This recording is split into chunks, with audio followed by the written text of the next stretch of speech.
What's up, YouTube? This is CW from the GoatCast podcast, and today I bring you another Court Awareness. We're here to talk about a guy that got a lot of publicity in these Olympic Games, and that's LeBron James, or as they refer to him on the TV, King James.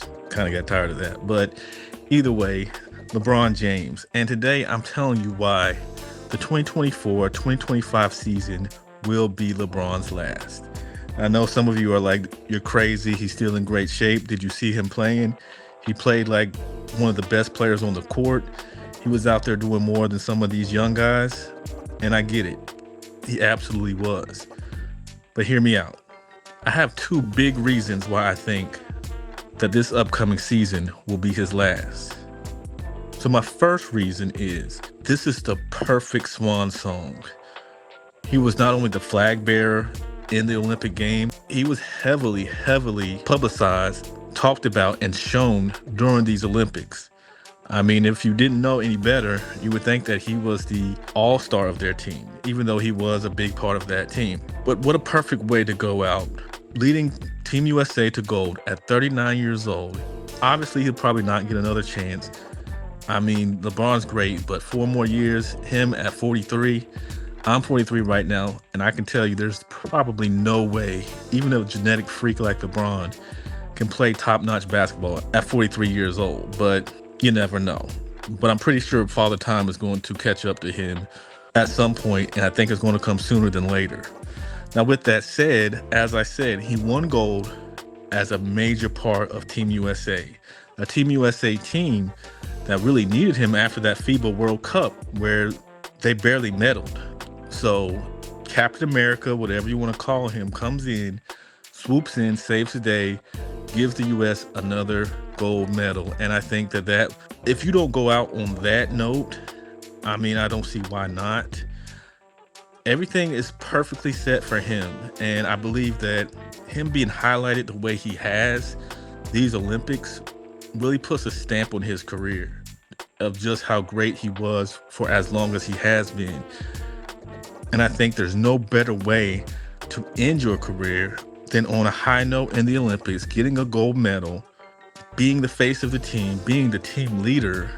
He might not have been the best player on the team per se, even though he did a little bit of everything, but ultimately other players really got the job done for Team USA. So ending your career in that way, phenomenal. Now, my second reason is we know LeBron usually makes a big stink over the offseason when it comes to needing help. He's normally fairly passive aggressive. He's tweeting, he's whatever else, putting little nuggets out there to say, hey, Rob Pelinka, Jenny Buss, we don't have enough. I need some more people. But this season, he's been radio silent. And I think that also serves as a reason why I think this 2024-2025 season will be his last. Mainly because he got what he wanted. He gets to play one season at least with his son on his team, which is huge and has never been done. And I think that him putting that on his bucket list, that was probably part of his bucket list, him checking that off, is a big major thing.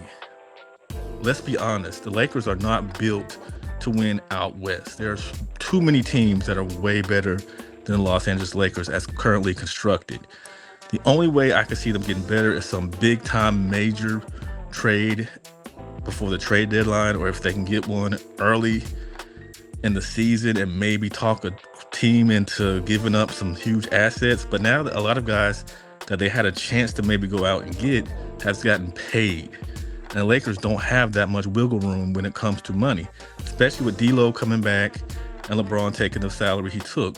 It's going to be hard for them to bring in some big-time talent to really put them in a range where they have a shot in the Western Conference, because most of the Western Conference teams that were ahead of them last season will probably still maintain that, because either they've gotten better, as we've seen with the Dallas Mavericks, who were in the finals. The Nuggets, I think, even with Russell Westbrook, I believe they've gotten slightly better. Sacramento, Minnesota's going to be really good. Anthony Edwards gets another season under his belt, so he's going to come in fresh and hot. And even if they were somehow to make it out of the Western Conference, The East has some rough and tough teams that are probably going to be just too much for that LA team. Boston, Philly, I'll even throw in Milwaukee. Maybe Dame and Giannis will finally figure it out, and Doc Rivers will just let them coach the team. Not sure, but I'm pretty sure the Lakers are not in contention for a championship. So the fact that LeBron's going to let one of his last remaining years be a non-contending year, you have to think that he's winding down. And he has set in his head that, hey, I'm getting to play with my son, Bronny. He's guaranteed on the team, so I know he'll be there. They could use this. They're going to obviously use this to bring eyeballs to the game. So they're going to get the publicity they want. You know, Bronny will probably get more publicity than he deserves, but he's going to get in the limelight with LeBron. They're going to milk all of that. They're going to make and generate lots of money. It's going to be a big, big time affair. And I think that's the perfect way to go out. He got his son on a team. He's got a 4-year guaranteed contract. LeBron's not going to win another championship. I'm sorry. Not with the Lakers. So unless he's going to allow a trade to a contender, which at this stage of his career is going to be highly ridiculed by even his fans, most likely. It would just be ridiculous for him to try to, say, go to Phoenix with KD, or he tried to muscle his way to Golden State or the Nuggets or Minnesota, OKC, who I forgot to mention earlier. You know, it would pretty much make him enemy number one again, and his fanfare would definitely take a nosedive. So him bowing out after playing with his son, having 1 year to kind of help him hone his skills, help him get used to the NBA grind, and this being his farewell tour without him telling us, much like Tim Duncan, he said it himself, that he could either Kobe it or he might Duncan it and just not tell you. And I think that he's going to weigh his options and see that, hey, I went out with the gold medal. I went out playing with my son. No one's ever done that. I can check that off my bucket list. Even if you win a 5th ring, you're not catching up to Jordan. You're not catching up to some of these other greats.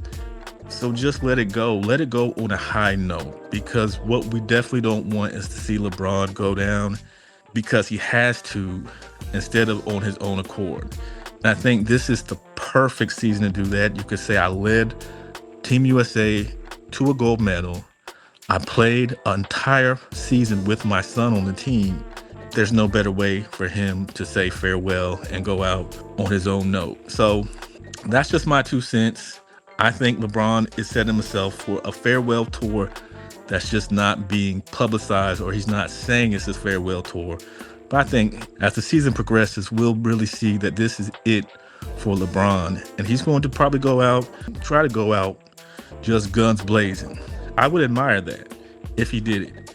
And to me, all signs trend that this will be LeBron James' last season in the NBA.